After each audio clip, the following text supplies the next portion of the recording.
Hello everybody. Today we are taking a closer look on neutral axis aka white points and their handling within TrueLight color spaces, which is the color management framework in all Filmlight products. We will learn how to manage creative white points for different viewing conditions and how to correctly import display referred material into a grading scene, for example to verify a rendering. The term white point has several meanings because we need to consider the white point at various stages from the scene to the final display. We can identify three types of white points. We have a scene referred white point on set, a display white point at the end of the pipeline, and a creative white point or mastering white point in the middle. Within the color management software here TrueLight Color Spaces, we will very briefly touch the white point handling on set. We cannot go into details here. It all starts with a light source which emits energy within the visible spectrum of electromagnetic waves into a scene. In simpler words, the light source illuminates the scene. All objects reflect, transmit, or absorb a different portion of the visible spectrum. The reflected light falls into the camera, which itself is sensitive to different portions of the spectrum. To perform a white balance on set, we focus on an object with a flat spectral reflectance curve. This gray or white patch reflects all parts of the visible spectrum at the same amount. Now in camera or later in the grading software, a white balance is performed so that the resulting camera RGB values are equal for the reference gray or white patch. Red equals green equals blue. There are several ways to perform a scene-referred white balance, from simple multiplication in linear camera RGB to log exposure offsets in a suitable log working color space, all the way to more sophisticated chromatic adaptation transforms, like in the color temperature operator or in base grade. Important is that after the white balance, the scene-referred values are identical for red, green and blue for the reference patch, no matter what the actual white point on set was. In our example, it was a tungsten light source with maybe 3000 Kelvin. The white point on set is essential for the white balancing operation, but once it is white balanced, we can forget about the actual white point on set. Now let's jump to the end of the pipeline and consider the display white point. First of all, we need to discuss how a display is specified in colorimetric terms. For any given display, 4 values are of interest to us here. We are not touching blacks in this video. They are sometimes called the 4 primaries of a display. For an RGB display, they are red, green, blue and white. These measurements are based on the CIE XYZ 1931 or other standards like Jod-Foss modified CIE or 2010 LMS. However, this should not confuse us here. It might sound strange at the beginning because a conventional display only has 3 light sources, red, green and blue. And yes, the information of the white is just given for convenience. It can be derived from the 3 primaries directly. The white point tells us something about the luminance of the 3 primaries. The red primary would give us the visual coordinate if we send 100 display RGB value to the display. Full red, no green and no blue. Same would be for green primary if we send 010 to the display. Blue follows the same way. Further, for white, it tells us what we would have measured when we send 111 or full red, full green and full blue to the monitor. In the same way, different display standards have different coordinates for red, green and blue. They can have a different coordinate for white as well. So display RGB 100, which is red, means something different depending on the display standard and will look different. The same is true for white. Display RGB 111, white in quotes, can look different depending on the display standard. The 4 primaries do not specify one particular point, but an axis which is associated with the same color chromaticity but with varying luminance. We arrive at the red axis for every display RGB values of red of something, green 0 and blue 0. They all fall onto this line. Same for green. For code values red 0, green something else in 0 and blue 0, we are on this line. The same is true for the axis that connects the peak luminance and the minimum luminance. We call this the neutral axis. For display RGB values where red equals green equals blue, we are on the neutral axis. So 0.2, 0.2, 0.2, or 0.55, 0.55, 0.55. For those, we are on the neutral axis of this particular color space. As you might see here, there are many different white points and neutral axes for different types of displays. Here I have plotted the most common ones together with the thermal locus. Also, I made some color patches with the correct hue, assuming you watch this video on an sRGB display with a D65 neutral axis. In cinema, most common is the D60 white point or neutral axis. The coordinates for this axis is CIE small x small y with 032168 and 033767. Most television standards demand a technical display white point of 0.3127 and 0.329 called D65. Then the SMPTE 431-1 standard specifies a neutral axis for verifying a correctly calibrated DCI projector. We simply call it DCI white, which by the way is a terrible name for it, as we will find out just in a second.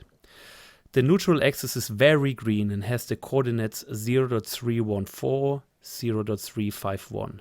Because of a misunderstanding in our industry, some users assume that this white point is the mandatory creative white point for digital cinema, which is not the case luckily.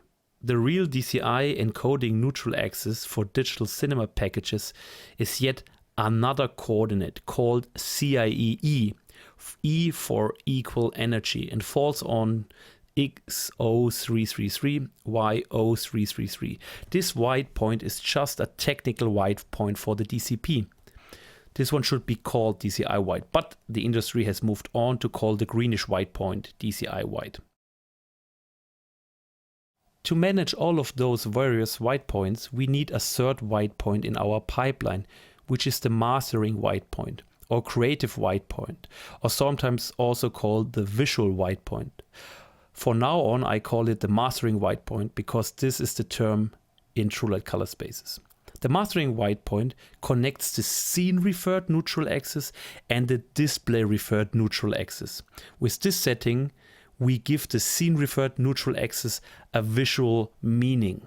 Okay, imagine you want to create a black and white image. Black and white images are ideal for visualizing what happens to the neutral axis because we reduce the color volume to those colors only. The question might arise, what is the neutral axis of the grading stack in a scene-referred workflow? In scene-referred, the neutral axis just means that red, green and blue are equal. It does not yet have an obvious meaning on the display. Now the mastering white point is exactly that concept that specifies what scene-referred red equals green equals blue means visually. In this example, I have set the mastering color space to DCI 2.6 gamma P3 D65. And I have set the mastering white point to be the same as for the mastering color space. So that means we have defined a D65 mastering white point. Now TrueLight color space understands that we are viewing the image in sRGB, which also has a D65 white point. The mastering white point and the display white point are the same. So the system does not interfere with the white point as we can see in the RGB parade. Every pixel has equal red, green, blue values. The white point journey in summary looks like this. The scene-referred white point inherits its value from the mastering white point, so both are D65. The display white point is D65 too, so it is a trivial white point journey. Everything is D65. Now let's change the mastering white point to something different. In this example, I only changed the mastering color space to DCI 2.6 gamma P3 D60 and therefore define a mastering white point of D60. This change overrides the scene-referred white point and sets it to D60. Baselight now performs a chromatic adaptation transform, short CAT or CAT, to make the neutral axis appear D60 on a D65 calibrated display. We can examine this on the RGB parade on the right. Here we now see that the reds are higher than the greens and the greens are higher than the blues. It is the needed white point shift to make the image appear D60 on a D65 monitor. If you would measure now the gray patch on your display, you should get the chromaticities for D60. Here we can see the real color space journey in Baselight. Below the viewing color space, we see the mastering color space and mastering white point. In summary, we can say that TrueLight Color Spaces changes the RGB values of the neutral axis for each display color space so that the visual white point stays constant. In TV, frequently the mastering white point and the display white point are the same, so we have a trivial case usually. That said, even for television projects, it is not mandatory to use a D65 mastering white point. Many artistic looks can only be achieved by using a different mastering white point. However, let's have a look at digital cinema, where the display white point is always different from the mastering white point. That means for digital cinema, managing the white point is mandatory. You need to specify a mastering color space in mastering white point if you want to export a DCDM or DCP. Otherwise, TrueLight won't know what white point was used for grading, resulting in incorrect XYZ renders. To recap, the DCDM specifies a display white point of CIE E at 52.37 nits. We therefore need to always correctly transform the neutral axis into DCI 2.6 gamma XYZ. Below I have calculated a few white patches for you. If we decide to choose for creative reasons D60 as our mastering white point, the maximum value of our mastering space, which is 111 in that space, gets mapped onto 0.949, 0.967, 0.970, which is the exact coordinate for D60 at 48 nits in DCI XYZ. If we want a D65 white point for cinema, then the peak of the mastering color space, again 111, lands on 0.948, 0.967, 0.999 in DCI XYZ, which again is the exact code value for D65 48 nits.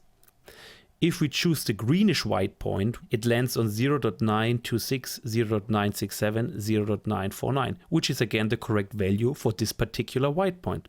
At this point, I want to highlight again that this white point is not mandatory for digital cinema.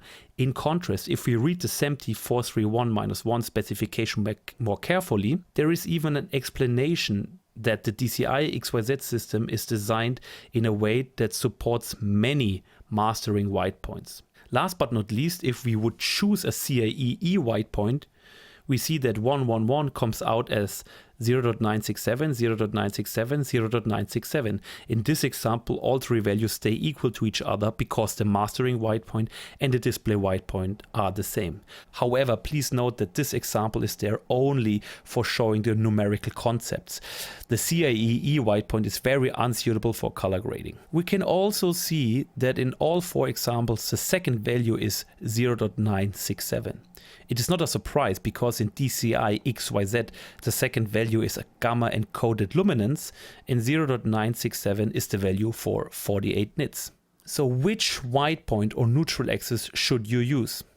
It's a creative choice. The colorist should have freedom over the mastering white point, and you might want to determine it during look development.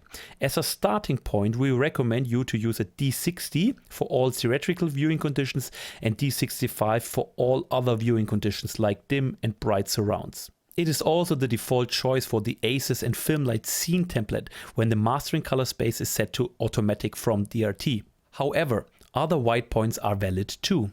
We discourage users to use the DCI greenish white point because it renders unpleasant skin tones and produces magenta results when TrueLight remaps the content to D65 for television-based deliveries. So far so good. We have only discussed scene-referred inputs till now. What if we have a display-referred input in our timeline? How does the mastering white point affect the handling of content's neutral axis? There are two workflows TrueLight distinguishes. In the first scenario, we want to convert the display-referred material back to scene-referred, utilizing either inverse display rendering transform or boost range, which is a local inverse tone mapper. This results in a scene-referred image state in the stack. Therefore, TrueLight Color Spaces treats it the same way as if the source would be scene referred. It neglects the original white point, and we assume that red equals green equals blue is neutral. It makes sense because if you convert display referred material to a scene referred stack color space, we can assume that you want to further color grade the material. The second scenario is essential if you want to import your display referred material into the scene faithfully. The input and stack color space are both display referred. Here, TrueLight Color Spaces performs a correct chromatic adaptation to maintain the original neutral axis inherent in the media. If you set the stack color space to match the mastering color space, you get the correct chromatic adaptation on input and output so that the material looks as intended on your final display. You should use this workflow if you want to import display referred titles or if you want to verify and correctly present a display referred rendering from Baselight. Let's have a look at how this works in practice. Here we are in Baselight. I have chosen this example to discuss both the scene referred and display referred white point handling within the TrueLight Color Space system. We shot the scene with an ARRI Alexa SXT and we used the ARRI Sky panel to light the scene. We set the light source while shooting to 2800 Kelvin. We did not bother to change the white balance in the camera. We recorded raw so we can change the white balance later. That's good for this demonstration. What we can now observe is that the shot has a wrong scene referred white balance because we lit the set with 2800 Kelvin, but set the camera white balance to default 5600. Because we shot raw, we can change the raw settings and utilize the correct in-camera white balancing. Here I have chosen 2600 and a green tint of -2.154. You might ask why I didn't dial in 2800 to match the color temperature of the light source. Well, I derived those values by looking at a neutral object in the scene, specifically this gray patch below the yellow patch on the X-Rite Macbeth chart. I changed the parameters in the SDK so that the RGB values are equal to each other. You can see this quite right in the RGB parade when you enable RGB overlay. It is the concept of scene referred white balance, where we take a gray or diffuse white objects with a flat spectral response, place it into the scene and apply a specific algorithm to make these RGB values equal to each other. Using the raw parameters to do an exact job can be cumbersome and slow, and it is quite a manual process. A faster way could be using BaseGrade, which does an LMS type chromatic adaptation transform in the balance section. You can specify any object you want to do a white balance on, not only neutral colors. Alternatively, you can even specify your own reference like an actor skin. Once specified, you need to click in the area on the image and it calculates the correct white balance and exposure for you. It might be a quicker way to perform a scene referred white balance. Alternatively, you could use color temperature, which uses a very similar chromatic adaptation transform. Again, I derive the values by looking on the neutral patch and make sure that red equals green equals blue. Another approach could be to do multiplication in a linear domain in a suitable working space. Here I use the color crosstalk operator because it has a handy feature. It has this linear button. If you press this button, the color crosstalk, which is also color space aware, converts from the stack color space to a linear version of the same color space, here from Loxy white gamut to linear white gamut. After that, in linear white gamut, I use red, green, blue scale to perform multiplications on the tree components, until again the neutral patch has equal values in all the tree channels. The last approach I'm showing here is widespread in scene referred grading too.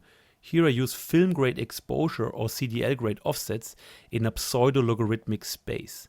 In film grade you do not need to do this manually. For this workflow we have a function in film grade called balance exposure. Now we can compare the different results of the different white balancing operations. Here is the wrong white balance, then the camera manufacturer's algorithm, then BaseGrade. Visually they are very close for most colors, only extreme saturated colors come out differently. Here we have color temperature, RGB scale in linear, and the offset in log. If we look on the chromaticity diagrams, we can see there is quite a difference from the different results. You could argue which one gives the right result here, but I think it's good to have different approaches available for the color grading task. Generally speaking, I would always advise doing the bulk shift of the white point handling with the camera manufacturer supplied tools, and then do more subtle tweaks with other white point operations like base grade. If you debire a scene shot with 2800 Kelvin with 5600 Kelvin in the camera manufacturer process assumes that the scene was lit with a 5600 Kelvin light source. The algorithm makes certain assumptions about the used light spectrum. So if there is a mismatch between the scene's white point and the camera's white point, this leads to wrong assumptions and therefore wrong optimization applied to the data.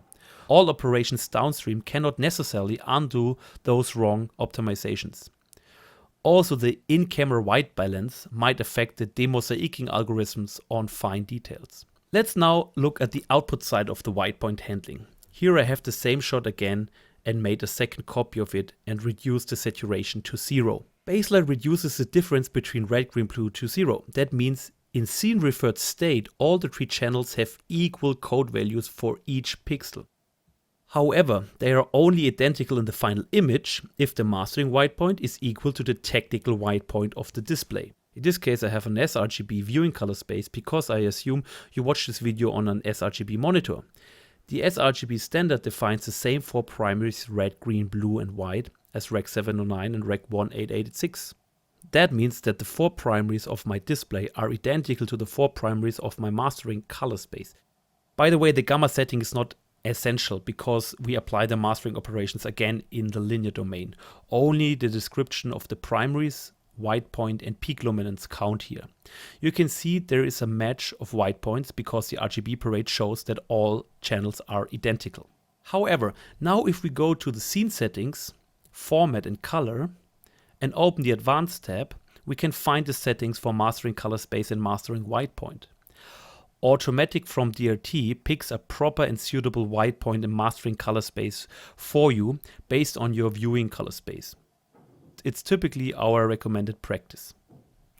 Nevertheless, we can override this and, for example, force it to be DCI P3D60. Now we can see that the red, green and blue channels are not anymore equal, but the red channel is bigger than the green channel and the green channel is bigger than the blue channel. I can override the white point settings to something even warmer like D55. And here the difference between red, green, blue increases more. However, in the scene, nothing has changed. To visualize what's going on in the scene referred stack color space, I quickly changed my viewing color space to FilmLight T-Log eGamut. It is for demonstration purpose only. You should never use scene referred color spaces as viewing color spaces. You can see that the system is not applying the white point shift because by convention, neutral in scene referred just means red equals green equals blue. The mastering white point does not have any influence on your scene referred data. You can think of this setting as a tag. It identifies what the scene referred neutral axis should look like visually. Only once we convert to a display, this setting becomes relevant. Bluish D93, greenish DCI, somewhat neutral D60 and D65. Okay, now examine how we render and bring display referred material back into the scene. Before we start with the last section, I need to explain my setup here. In this last part of the video, I added a color correction to the video tutorial itself from P3D60 to sRGB, so that I can visualize both what you see within the software and what you would see on a P3D60 calibrated projector. So if I pick in the image, the RGB values tells us red equals green equals blue, but the actual video tutorial movie shows us the correct D60 white points, as we would see it on the projector. Okay, let's assume we're happy with what we see and we want to render. Let's export the 2 shots as P3D60 for reference and DCI XYZ for the DCDM. We go to Views, Render. Here I have a P3D60 reference rendering and a DCI XYZ one for the DCDM. By the way, P3D60 render is not the digital source master or short DSM. In the original definition of the DSM, the DCI referred to the graded scene referred master, either some form of log rendering or a suitable scene linear light export like ACES Linear AP0 in OpenXR according to SMPTE 2065-1. Labeling a P3D60 render as DSM might be misleading. I use ProRes 444 to show some other color relevant new features of 5.2 while we are here.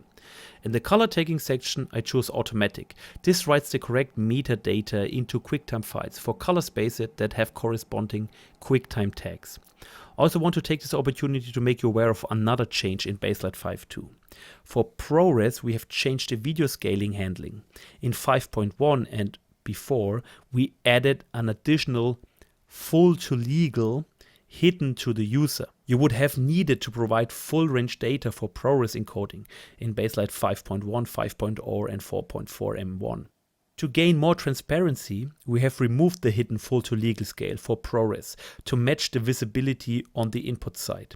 That means now you need to provide legal range data for QuickTime ProRes and choose the option full to legal in VideoLUT.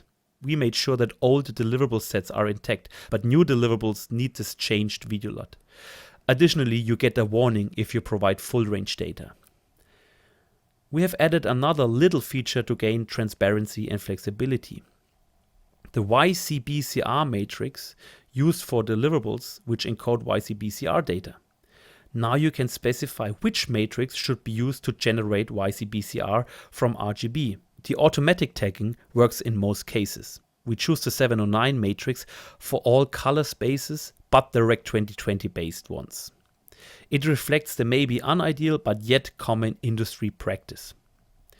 You might wonder why we have YCBCR even if we choose Apple ProRes 444. This video is maybe full with surprises, but all ProRes files Baselight generates are YCBCR. The XYZ tab uses the same settings, but just a different rendering color space. Here we have DCI 2.6 gamma X prime, Y prime, Z prime. So let's render just those two shots.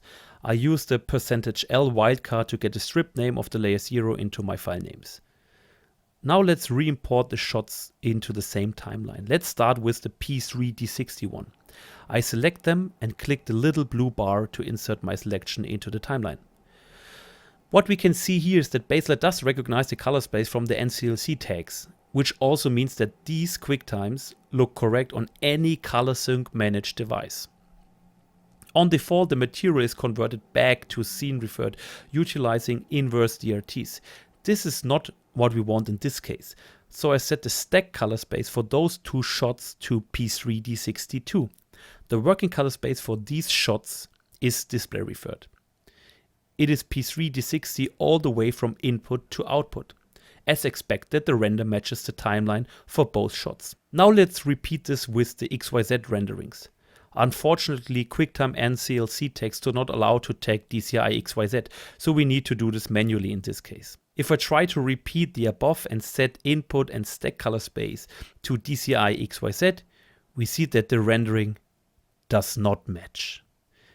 In 5.2, there is a color space journey warning explaining what's going on. To view XYZ data correctly, set the stack color space to match the scene's mastering color space.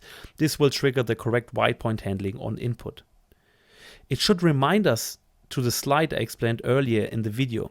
To get the correct white point handling for display referred media, we need to set the stack color space to match the mastering color space. If set, TrueLight does the correct white point shift on input, and now the rendering matches. Again, the rule of thumb for verifying rendering or correctly view display referred media, set input to match the source and set the stack color space to match the mastering color space. If set, the media looks correct on any display. I hope this helped a bit to make the white point handling a little bit more intuitive. All the best and see you next time.